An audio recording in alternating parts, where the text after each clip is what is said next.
De Dios, en esta noche vamos a continuar con nuestro estudio bíblico. Hemos terminado el capítulo 1 la semana anterior, donde Jesús le siguen ya algunos de los discípulos de Juan el Bautista, ya no siguieron a Juan, sino que siguen al Señor Jesús por el mismo propósito que Dios tenía. Juan fue el instrumento. Él no se sintió celoso porque los discípulos de él lo dejaran, sino que se había cumplido el propósito, que él decía que él solo era una voz que clamaba en el desierto. ¿Qué quería decir esto? Que él no era el agua que quitaba la sed, sino que era la voz que decía, aquí pueden ir y a encontrar esa agua. Esa agua es nuestro Señor Jesucristo, que quita la sed del pecado, hermanos, que limpia nuestra vida y purifica nuestra mente y nuestro corazón. Entonces Juan, ese era su propósito. Por eso en muchas de las ocasiones él decía, yo no soy la luz, solo doy testimonio de la luz. Cuando él, hermano, estaba enseñando, algunos de sus discípulos al final del capítulo 1 se recuerdan, ¿verdad?, que él les señalaba y les decía, he aquí el Cordero de Dios que quita el pecado del mundo. Delante de mí, decía, venía, después de mí vendrá uno, yo solo bautizo con agua, decía. Pero el que viene después de mí, que es antes de mí, dando a entender que Jesús era eterno, no va a bautizar con agua, sino que dice con Espíritu Santo. ¿Qué quería decir eso? Que lo que Juan hacía era un rito, pero que lo que Jesús iba a hacer en aquellos que creyeran en él, iba a ser una transformación interna que iba a dar de su Espíritu Santo. Que no iba a ser simbólico, sino que iba a ser literal. El Señor Jesús nos iba a llenar de su Espíritu Santo a todos los que creyésemos en él. De todo ello había hablado Juan el Bautista, y eso es lo que él enseñaba. Por eso algunos de sus discípulos, después que él les decía, ahí está, decían entonces los discípulos, sigámoslo a él.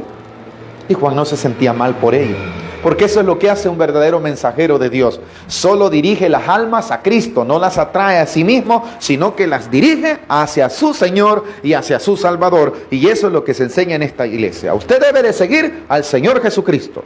Usted no debe de seguir una religión, no debe de seguir un dogma, no debe de seguir un pastor. Debe de seguir al que le salva, al que murió por usted y por mí en una cruz. Ese es el Señor Jesucristo. Es así como empezaron los discípulos de Juan a seguir al Señor Jesucristo, y como también muchos hermanos, a través de que ellos conocieron al Señor, también fueron utilizados para que sus parientes, sus amigos vinieran al Señor Jesucristo. Se recuerdan, ¿verdad?, que uno de ellos atrae a Simón, ¿verdad?, y él es porque le dice, hemos encontrado al Mesías. Luego también encuentra a Natanael. Felipe lleva a Natanael a los pies de Cristo, y Natanael, que es lo que leímos, estamos repasando lo de la semana anterior, al final, le dice, ¿verdad?, que acaso puede venir algo de allí, le dice, como dando a entender, era un poco escéptico, si lo podíamos ver así, pero cuando se le presenta al Señor Jesucristo, le dice, Natanael, he aquí un verdadero israelita, le dice. Yo te vi desde que estaba sentado debajo de la higuera. Y eso llamó la atención de Natanael y entendió que él era el Mesías. ¿Se recuerdan la confesión que hace Natanael, verdad? En el capítulo 1, versículo 49, le dijo Natanael, ¿de dónde me conoces? Respondió Jesús y le dijo, antes que Felipe te llamara cuando estabas debajo de la higuera, te vi. Antes de que a usted le hayan predicado el evangelio, el Señor ya lo tenía en la lista a usted. Felipe solo fue el instrumento, como Juan el Bautista también para con ellos. Ahora él está dirigiendo a otros los pies de Cristo. Y en esto concluimos la semana anterior. Somos llamados a manifestar el evangelio de nuestro Señor Jesucristo que hemos conocido por su gracia, así como otros Dios les usó para que nos trajese el evangelio. Usted debe de estar dispuesto a ser usado por el Señor Jesucristo para dar testimonio de él, para que otros conozcan. No se canse de invitar, porque usted solo está siendo el instrumento para que lleguen las personas al Señor Jesucristo.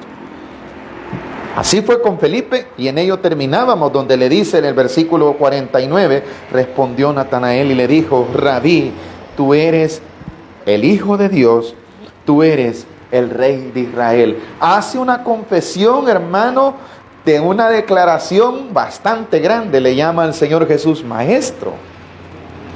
Cuando en el versículo 48 él dijo, de Nazaret puede salir algo bueno.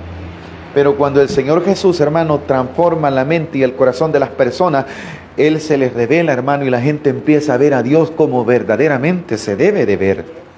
Antes de que Él tuviese esa conversación con el Señor Jesucristo, Él dijo, mira Felipe, ¿y que de Nazaret puede venir algo bueno?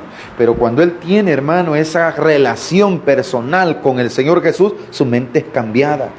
Y dice, verdaderamente tú eres maestro, le llama, ¿verdad? Luego después en el versículo 49 dice, respondió Natanael y le dijo, Rabí, eso quiere decir maestro, ¿verdad?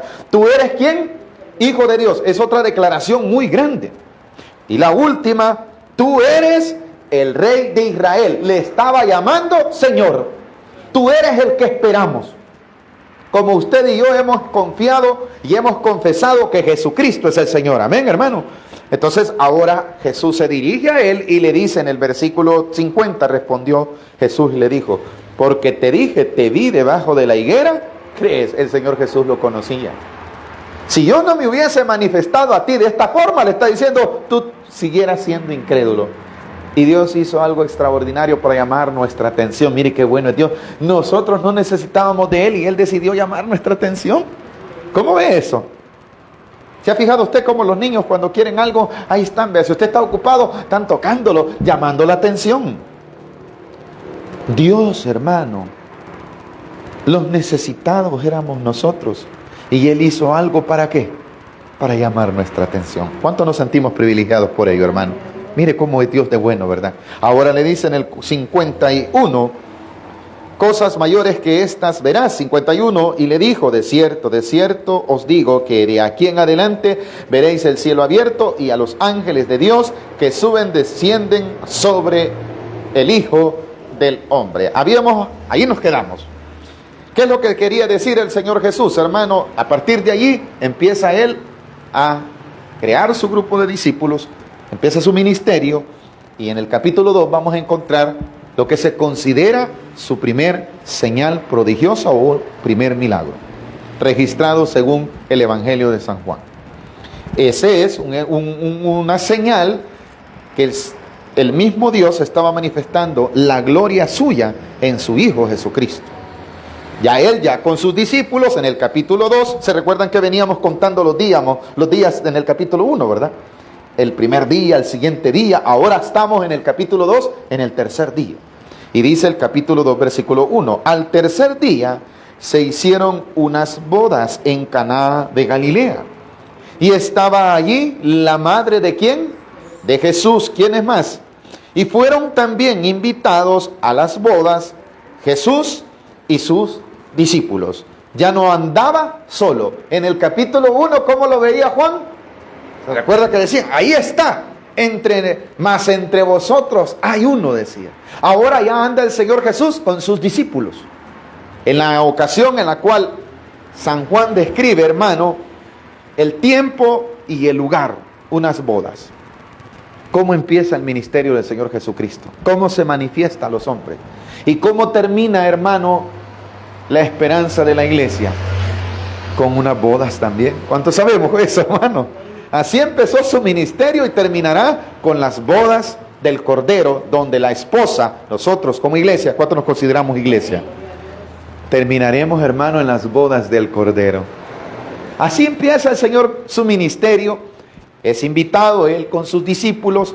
Se considera, hermano, que las personas que estaban contrayendo nupcias eran conocidos, parientes de algunos, es posible, hermano, de los discípulos, y que Jesús ha sido tomado en cuenta junto con sus discípulos. Ya Él ya había empezado, hermano, a atraer a los suyos hacia Él, pero no se había manifestado aún. Por eso se considera uno de los primeros milagros. Por eso dice el versículo, y fueron también invitados a las bodas Jesús y sus discípulos. Pero hubo un problema. Y faltando el vino, la madre de Jesús dijo, no tienen vino. Miren, mis amados hermanos, de lo que la palabra de Dios habla acerca del vino es en tiempos bíblicos era algo común y tradicional. Para que ustedes lo relacionen, era como la horchata en los cumpleaños en Israel. Así era de común el vino en Israel. Así lo era en tiempos bíblicos. Pero no era el zumo de vino que embriagaba, sino que era un vino, hermano, que se podía compartir. La idea no era embriagar, sino dar a entender que había mosto o alegría nada más. Porque la misma Biblia condena la embriaguez que produce el vino. Si no, no estuviese escrito aquel texto que dice: no os embriaguéis con vino, en lo cual hay que disolución. Pero el vino, considerado en Israel en aquellos tiempos, como le vuelvo a repetir, hermano, lo que más abundaban eran las viñas. Lógicamente la bebida que más abundaba también era el vino, ¿verdad? Y era algo común en las celebraciones, especialmente en las bodas, no debería de faltar. Pero casualmente, hermano, en esa boda, Dios, que tiene el control de todo, por lo que sea, los novios calcularon mal, alguien lo derramó, como sea, hermano. Pero es vergonzoso que usted en su boda, un ejemplo, le falte la bebida. Puede ser gaseosa en este tiempo, vamos a hablar, no vaya a confundir, el hermano habló de bebida. Y que lleguen más invitados y de repente, ¿verdad?, se acabó. O la comida, ¿verdad? Si la gente eso va a veces, hermano, va a comer y a beber, no lo vamos a negar, porque hay alegría y todo, ¿verdad? Entonces eso está en ese entorno, está esa boda. No es que el Señor Jesús no era invitado y que por eso ya no alcanzó, no. Lo que haya sido, hermano, Dios tenía un propósito. Y esto nos debe dejar una enseñanza a nosotros. Nosotros planificamos algo conforme a nuestra mente, a nuestro conocimiento, a nuestra percepción. Pero las cosas nunca van a salir como nosotros las planificamos. ¿Es bueno planificar? Sí. Pero lo mejor es que el Señor Jesús esté en todo lo que vamos a emprender en esa planificación. ¿Por qué? Nunca los novios quizás se imaginaron que iban a pasar un momento en lo que debería de haber sido toda una alegría, hermano, porque se estaban casando. Las bodas eso representan, hermano. El matrimonio en este tiempo se ha vendido en la idea, hermano, que es algo, hermano, hasta le dice un dicho por ahí de un teatro que se inventó: el matrimonio es como el demonio. Nada que ver. Es algo bendecido, hermano. Es algo, mire, ¿cómo inicia el Señor Jesús su ministerio? En un matrimonio, en la celebración de un matrimonio. Y la gente que dice: no te cases. El problema es que hoy no se casan por amor, sino por interés, o por emoción, o por otro tipo de sentir, pero menos el amor. El vínculo perfecto en el matrimonio, hermano, debe de ser el amor, no la conveniencia. ¿Saben ustedes que ahora también existe ese tipo de matrimonios? Matrimonios convenientes, ¿verdad? Pero los matrimonios bíblicos, el vínculo era el amor. Era Dios el vínculo que los unía. Y en ese tipo de matrimonios está esta boda. Pero como haya sido, hermano, que faltase eso, le vuelvo a repetir, es algo, hermano, que le pudo haber causado, modernamente hubiéramos dicho, algún tipo de estrés a los novios, ¿o no? O a los parientes o a los organizadores. Ya se imagina en este tiempo. Ya ves que te dije, vos muy poquito trajiste. El primer pleito que iba a tener el matrimonio, el Señor Jesús lo evita. ¿O no, mis amados hermanos? Es que vos, yo no sé cómo me casé con vos. Si desde el principio, mira, ni pudiste organizar la boda. Ya se, una boda moderna si hubiera sido, ¿verdad? Pero como ahí estaba el Señor, y esto es otra enseñanza, llevemos a nuestros matrimonios, a nuestras familias en general, la presencia de Dios, hermano, para que no falte nada. Porque eso es una enseñanza. Aunque alguien puede decir, hermano, eso es una alegoría. No, es real, es literal. Si usted lleva, hermano, deja que Dios esté en lo que usted emprende, todas las cosas van a salir bien. Ahí estaba lo elemental que eran los novios, el lugar, los parientes, los servidores, la madre de los novios, los suegros, ahí estaban. Hasta la madre del Señor Jesucristo humanamente estaba allí. Pero también allí estaba el que podía sacar adelante no solo ese momento, sino toda la vida de los hombres, el Señor Jesucristo. En medio de eso, hermano, entendemos el panorama. Aparece María. Juan no le llama por nombre, solo dice literalmente, y faltando el vino, no dice María, ¿verdad? La madre de Jesús le dijo, no tienen vino. Algunos de la iglesia tradicional utilizan este texto para dar a entender que ella es intercesora universal, y no lo es. Ella comenta algo que no solo lo conocía ella. Todos estaban conscientes de que se había acabado el vino. Lo que está descrito allí es nada más para resaltar el poder del Señor Jesús en medio de una dificultad. Pero no es ella la que impulsa en ninguna manera.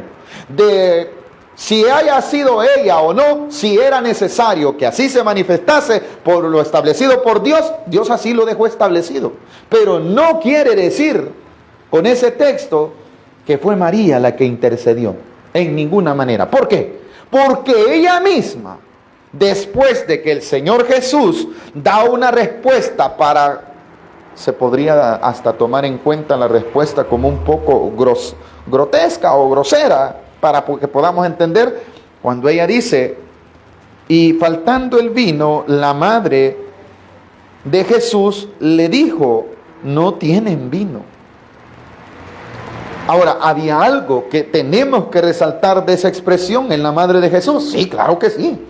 Era que ella sabía quién era Jesús. Eso sí. Esa es la realidad. Porque ella sabía que su concepción era sobrenatural.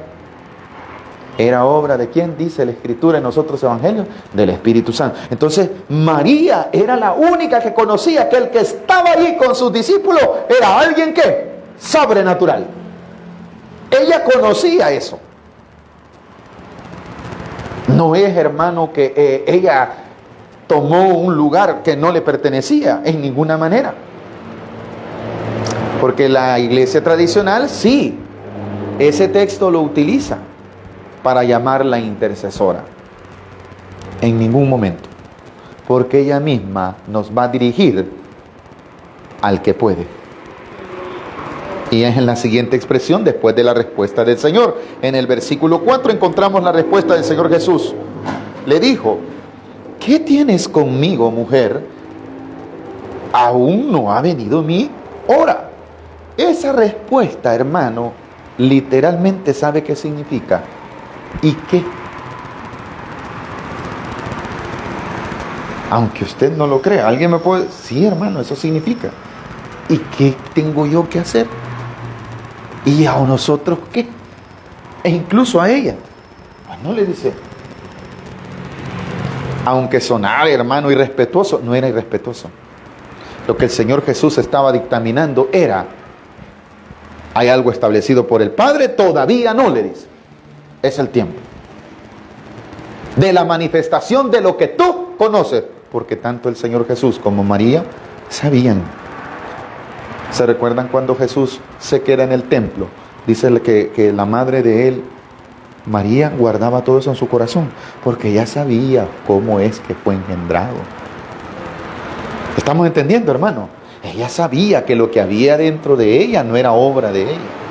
Y lo que se le está diciendo aquí no es, como le vuelvo a repetir, se ven así. Por ello es que ella entiende. Y no le dice, qué irrespetuoso sos, hijo, en ninguna manera.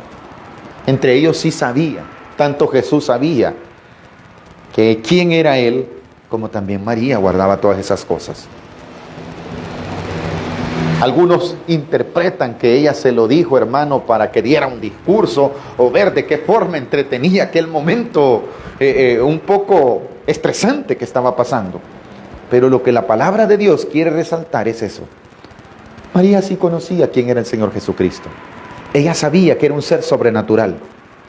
Ya habían habido indicios en los cuales ella sí había observado, porque ella sabía que Jesús no vino a este mundo por voluntad humana o por concepción humana, sino que fue algo sobrenatural.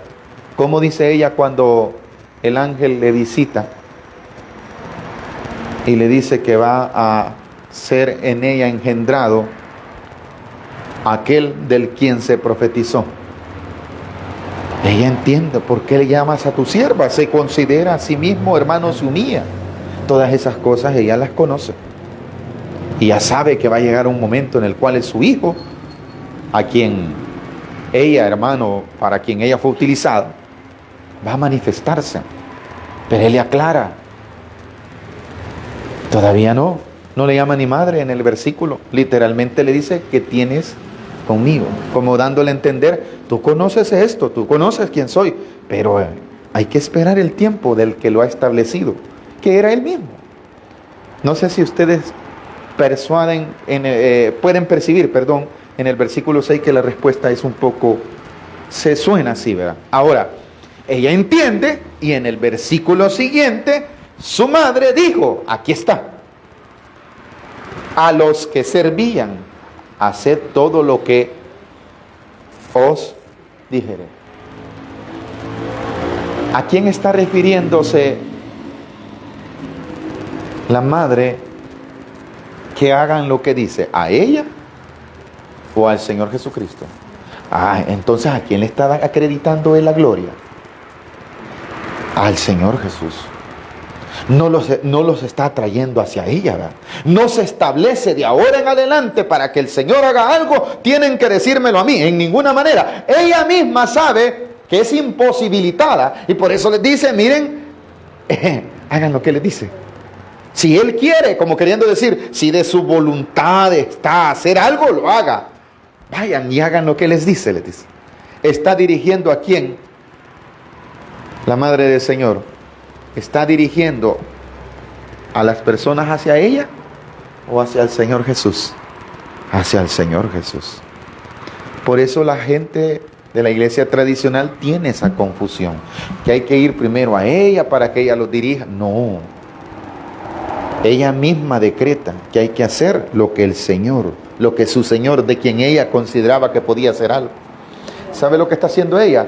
Intercediendo en el sentido de no para mostrarse como una intercesora, sino porque es posible, y no es que sea posible, sino bien seguro, que los que estaban allí en sí eran conocidos. Y ella dijo, si pudiera hacer algo, pero no significaba que ella se iba a convertir en intercesora. Alguien me puede decir, pues usted entonces mismo está decretando que sí está intercediendo, pero en el momento, queda claro, en el momento, en la ocasión, no como regla, no como dogma, que siempre va a ser así. ¿Nos queda claro? Porque bíblicamente sí lo hace, pero no para establecer que siempre va a ser. ¿Dónde están los demás milagros donde ella intercede? En la mayoría, claro, ella es testigo, pero no aparece. Porque la divinidad, el mismo evangelio según San Juan, ha sido enseñada desde el capítulo 1 que nosotros estábamos estudiando. ¿Sobre quién estaba? ¿Sobre ella o sobre él? Sobre el Señor Jesús. Sobre el Señor Jesús. La divinidad de Dios, ¿en quién estaba? En el Señor Jesús. No estaba en ella. Ella conocía eso, claro que sí. Eso sí, no lo podemos negar. Capítulo 2, versículo 5. Nos queda claro esa parte. Era necesario hacer un poquito de profundizar un poquito más para entender el panorama y el porqué. Ahora en el 5, su madre dijo a los que servían, haced todo lo que os dijere.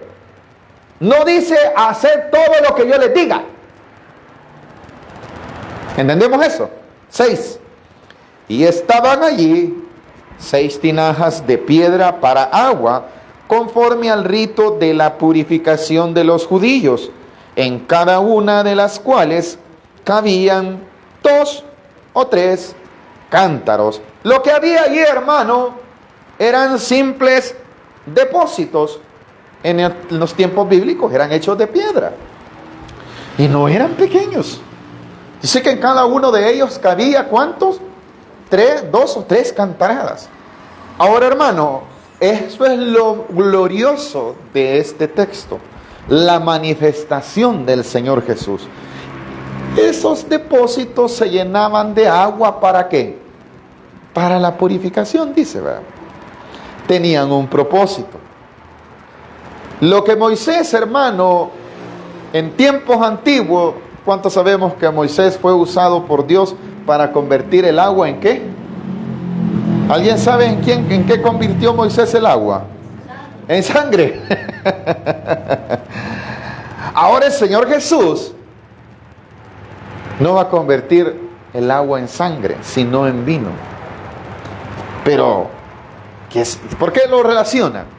Aquello era para una cosa y esto es para otro. Aquello era para manifestar que Dios estaba en el momento en el cual Moisés, él estaba respaldando el ministerio de Moisés. Y le estaba demostrando a los que no creían en un solo Dios, a los egipcios que eran idólatras, que había un Dios poderoso que tenía el poder sobre la naturaleza. No era Moisés el poderoso, sino Dios. Y le estaba demostrando a ese pueblo idólatra que tenía dioses, que Dios estaba sobre esos dioses. Y el Nilo o las aguas eran una de las idolatrías que tenían los egipcios. Y lo que estaba demostrando Moisés es que Dios estaba sobre eso. Aquí es similar. Ahí está presente el dueño de la naturaleza. Literalmente, el Señor Jesús ahí está presente. No hubo ni tan siquiera ceremonia ni arte mágico, lo que vamos a leer. Allí solo estaban los depósitos. Y dijo el Señor, traigan agua. Pero lo glorioso es lo siguiente. ¿Me están entendiendo, hermanos? Estamos entendiendo lo que el Señor, hermano, no es, la Biblia no describe que hizo abracadabra, eso no lo describe la Biblia. Amén, iglesia. Que hizo un rito, no lo describe, solo de una manera sobrenatural. Moisés tuvo que golpear las aguas. Aquí no, el dueño, el todopoderoso, la divinidad de Dios que estaba en Cristo Jesús, fue tan poderosa, hermano, que no dijo, cierren los ojos y van. No, eso lo hacen los magos, hermano. El Señor no es mago. Él es el Todopoderoso, ¿no, mi amado hermano? Por eso dice lo siguiente en el versículo 6. Y estaban allí 6 tinajas de piedra para agua. Ahí dice, ¿para qué estaban esas tinajas de piedra? Conforme al rito de la purificación de los judíos, en cada una de las cuales cabían 2 o 3 cántaros. Y Jesús les dijo, llenad estas tinajas, ¿de qué? ¿De qué las llenaron? No de vino, ¿verdad? Eso es lo sobrenatural. Y las llenaron hasta arriba. ¿Qué llevaban los sirvientes, hermanos, de aquella fiesta? Agua. Pero cuando la sirven, aquí está lo sobrenatural en el versículo 8. Entonces les dijo, sacad ahora y llevadlo al maestresala, y se lo llevaron.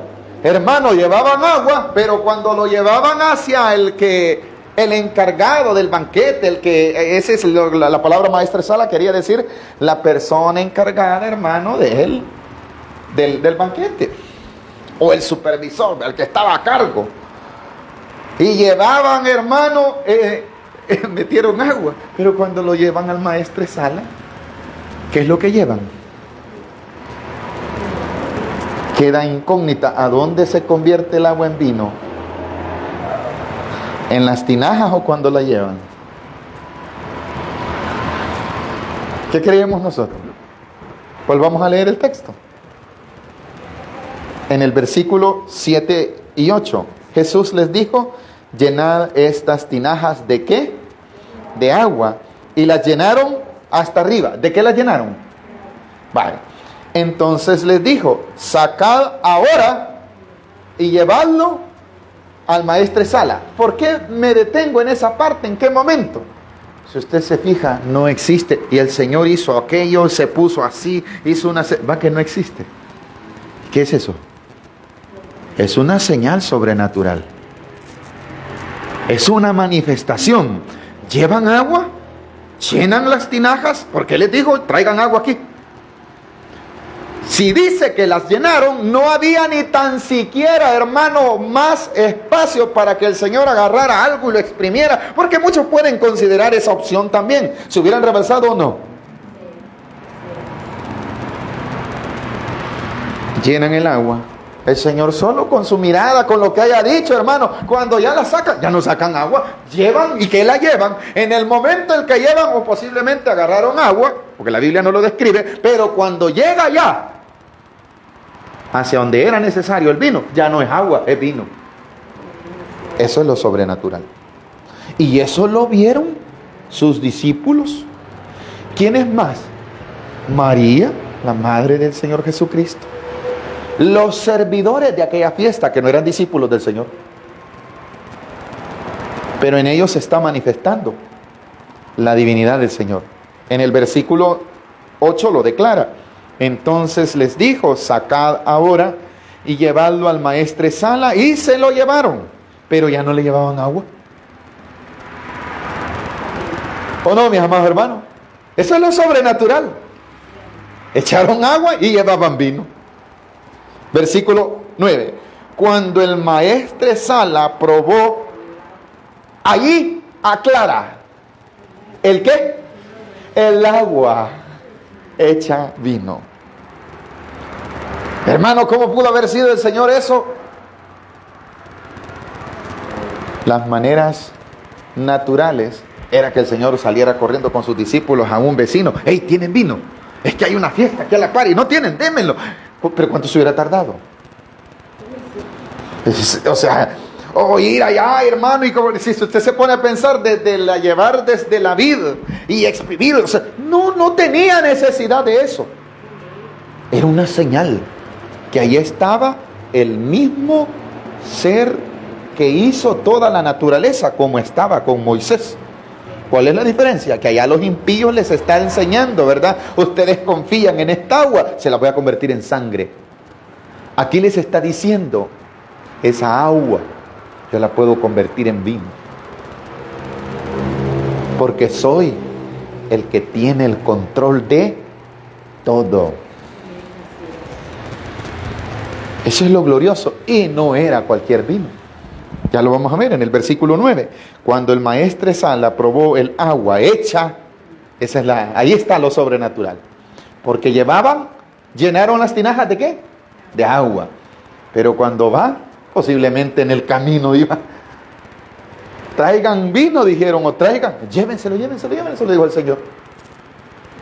Y llega allá y dice aquel hombre, vea, ¡wow! Dice, no vio porque él no sabía. Por eso dice en el versículo 9, cuando el maestresala probó el agua hecha vino, sin saber de dónde era el maestresala, no sabía. El supervisor o el encargado no sabía de dónde habían llevado eso, ¿sí o no? Él no lo sabía. Lo dice la Escritura, para que no vayan a pensar que yo me lo inventé. Sin saber de dónde era, aunque lo sabían, ¿quiénes? Los sirvientes que habían sacado. ¿El qué sacaron? Ya ve, el agua llamó al esposo. Por eso le vuelvo a repetir, ¿de qué llenaron las tinajas? ¿Y qué sacaron de las tinajas? No, ahí dice que agua. Sí, hermano. Vuelvo a leer. Por eso le preguntaba aquello, ¿verdad?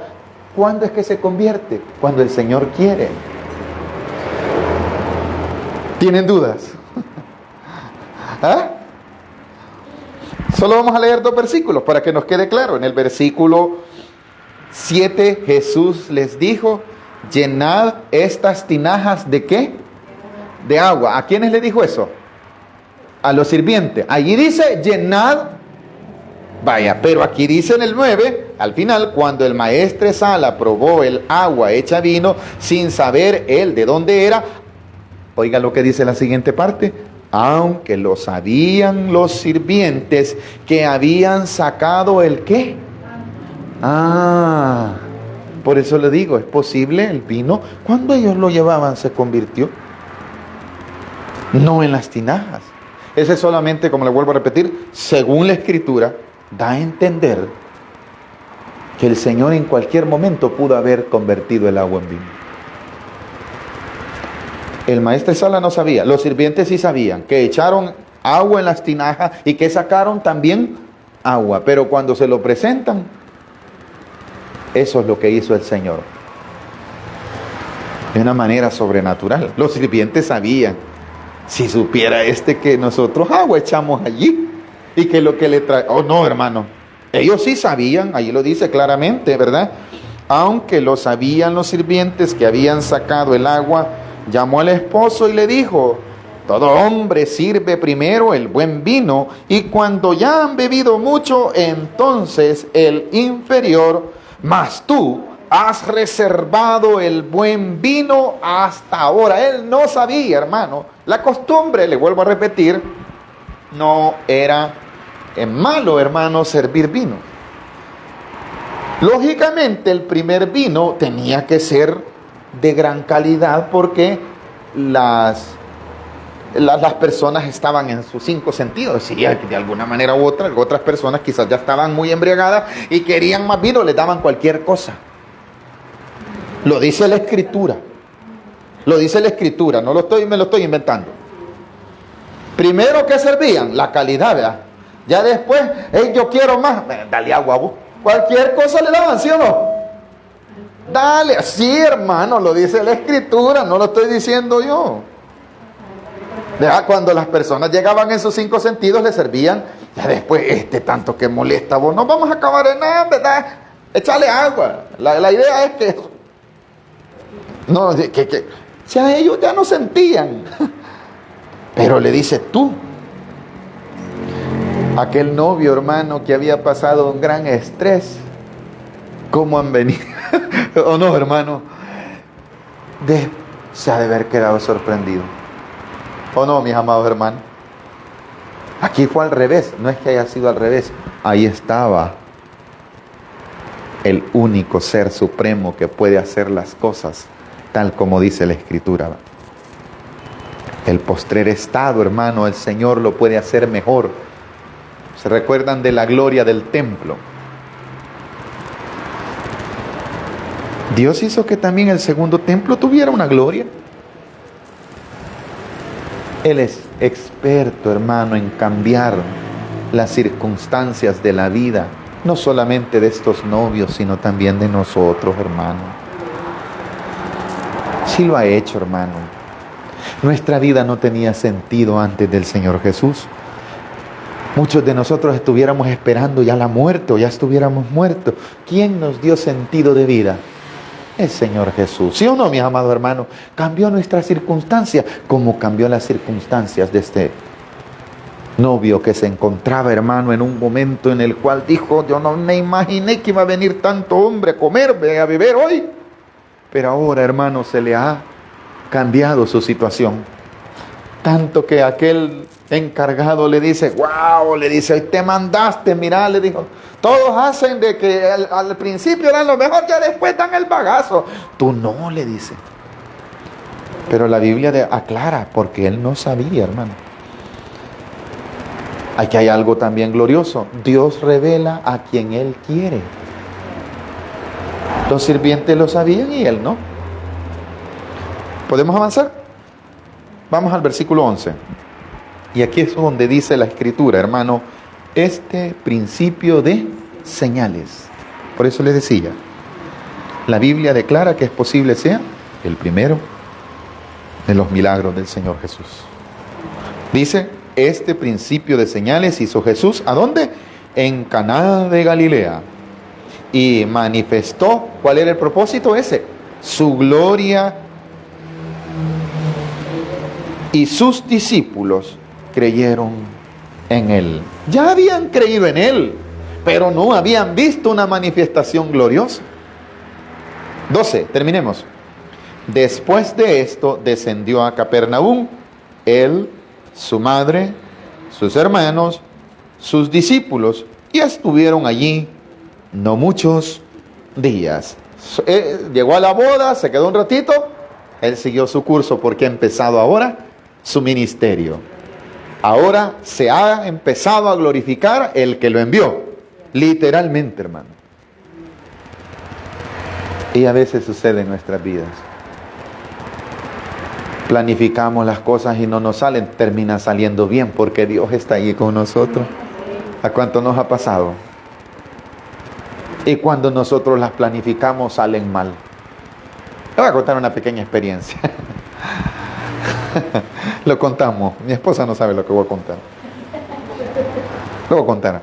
Cuando nosotros nos casamos, hermano, para la gloria de nuestro Dios, nos habíamos preparado suficiente comida, suficiente vino, iban a decirlo, ¿no? No, la más barata. Lo que le quiero decir, hermano, no sabemos cómo, pero sí, en esas cosas siempre suceden cosas que estresan. Aún habiéndonos preparado, hermano, fue triste que nosotros creímos, pero a las horas de las horas, como nosotros no administramos, nos dimos cuenta de algunas cosas que nos hicieron sentir mal. Se lo cuento en confianza. Se desaparecían las bebidas, se desaparecía la comida. ¿Y por qué lo traigo a colación a esto? A veces no nos damos cuenta, hermano, que nosotros creemos, vea que estamos. Y de verdad sí, nosotros creíamos. Y llegó un montón de gente, hermano. Pero Dios sabía, ¿verdad?, que habían algunos que eran más hambrientos que otros. Ya me entendió el mensaje, ¿verdad? Hermano, a pesar de todo ello, lo más importante es darle la gloria a Dios. Si nosotros nos enfocamos en eso, hermano, nos da tristeza. Pero sabemos que Dios quizás, hermano, sabía qué propósitos tenía. Así como estos planificaron su boda, nunca se imaginaron pasar. Había un propósito de Dios. Te vuelvo a repetir, no era un mal cálculo, era Dios que se quería glorificar. Igual que nosotros. Si quizás nos sobraba, se nos iba a arruinar a nosotros. Mejor, hombre. Dios sabrá lo que hizo en nuestras vidas. ¿Hemos aprendido algo en esta noche, mis amados hermanos? Nunca olvidemos que siempre es importante, y lo más importante es que Dios esté allí en nuestras vidas en todo el tiempo, como lo estuvo en la vida de esos novios, en el cual Dios se glorificó. Dejémoslo hasta aquí. Vamos a darle gracias al Señor, hermanos, por su amor y por su misericordia. Vamos a orar por las ofrendas, mis amados.